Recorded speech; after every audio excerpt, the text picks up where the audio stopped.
And so I've prepared for you the top reasons why Dark and Darker is so appealing to me personally.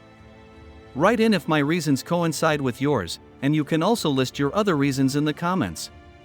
Let's begin. The first reason, very short matches, which means that the game is ideal for adults, working people who do not have an endless supply of time to grind.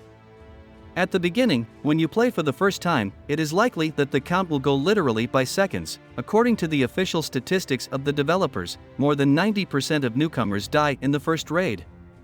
If, for example, in such games as Rust, DayZ, Scum and others, to try all the basic aspects of the game, you need to spend a huge number of hours in it, farming and other things, here the game is advantageously different, while combining the best features of the same game's fans, full drop, that is, the loss of all items and gear when you die, character progression, depending on the class different skills, perks and gear are available, crafting, not much is available yet, but hopefully all to come, bosses and much, much more.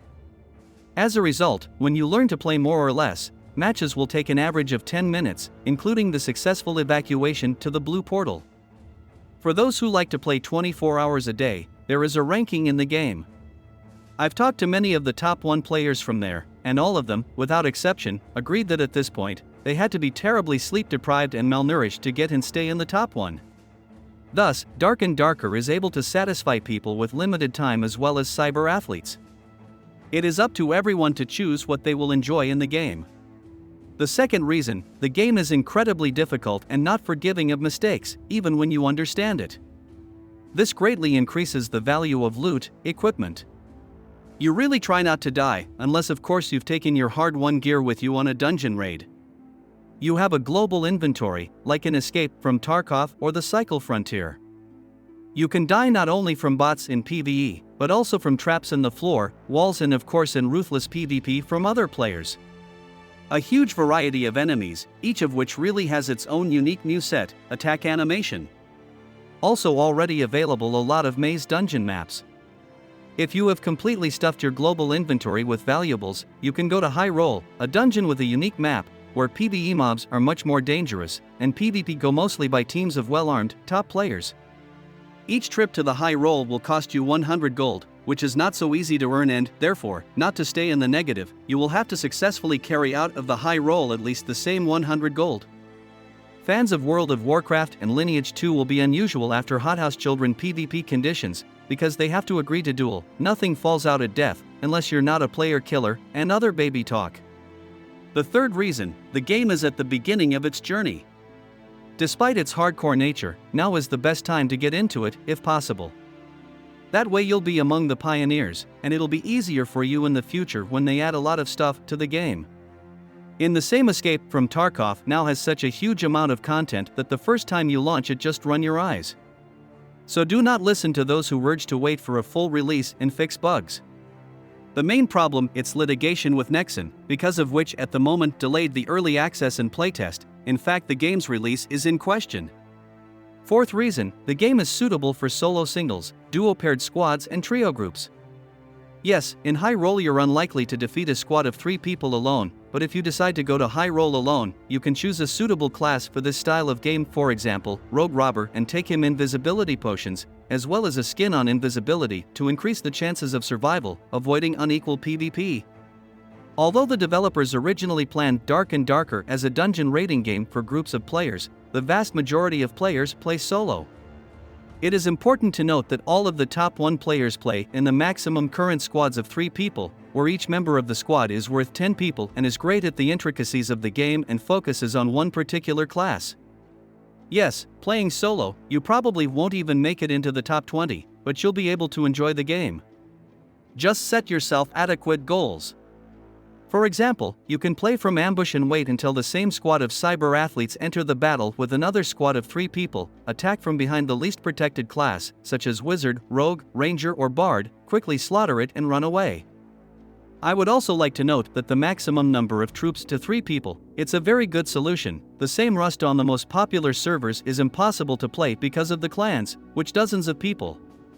Playing 2 or 3, it is simply impossible to resist them, because no resources are not enough for the raid and they just crush the amount.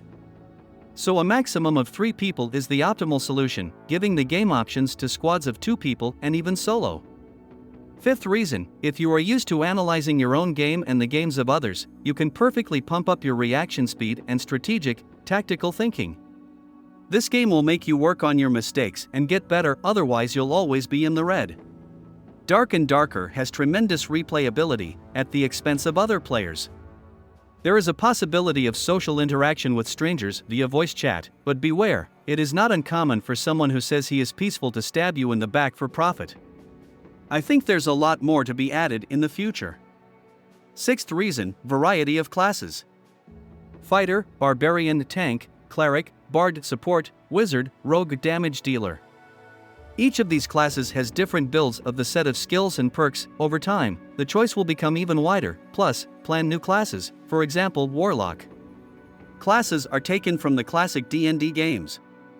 Thus, everyone can find a class in Dark and Darker for their own, unique style of play that they personally like. For solo players, the top players recommended either Rogue or Wizard, although it's important to note that a lot can change depending on game patches and updates, so keep that in mind. It can happen that on certain versions of the game a class is dominant and a class is significantly weakened.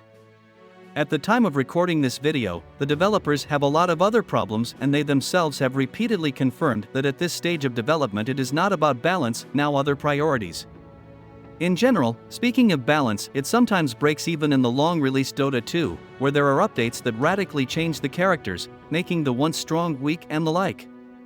So it's experiments in games, that's normal. Of course, this point is worth adding a large selection of gear depending on the class, which will expand over time. However, as of the time of this video recording, there are tricks of their own. So, for example, during the experiments it was found that at this moment, almost all classes are better to remove the armor, which is given by default from all parts of the body, except gloves and boots, because at the moment armor, given by default only slightly reduces the damage, but significantly slows you, while greater mobility speed of movement can avoid 100% of the damage. That is, now armor makes sense somewhere starting with blue. Weapons are always better to equip the most powerful. Again, it's likely that this may change over time, with updates. Seventh reason, Dark and Darker is a very atmospheric game based on the DD universe, even though there is no story as such. Nice graphics. The ability to trade between players. Donut in the game is plan-only cosmetic as in Dota 2. That is, no pay to win. Among other things, it turns out that Dark and Darker has no competitors at the moment. All the same Escape from Tarkov, although similar in principle, but significantly different, and the Cycle Frontier and Marauders have many problems and negative reviews. The rest of these games are in their infancy. Dark and Darker was hugely popular and played by millions of players from around the world during the Steam playtests, even though it was not even early access. At the time this video was recorded, the number of players had dropped significantly to 500,000 during the last playtest because the game was removed from Steam due to yet another lawsuit with Nexon. Let's hope this is temporary. However, even these 500,000 players is an incredible result and still surpasses many already released AAA projects on the same Steam. All this despite the fact that the developers of the game have not made significant investments in advertising. In fact, we can say that there was no advertising at all. The game was popularized by the players themselves, and that's great. In short, Dark and Darker will be fun for both schoolchildren and adults, working people. You can always enter the game for 10 minutes and then leave. Yes, you won't get to the top and you won't forage as much as schoolchildren, but no one will zaride at you while you're not in the game, as for example it can happen in the game Rust. You don't have to spend a huge amount of time in the game to enjoy it. By approaching the game philosophically you will gain experience and skills that will stay with you forever. In this way you will gradually progress. Knowledge is power.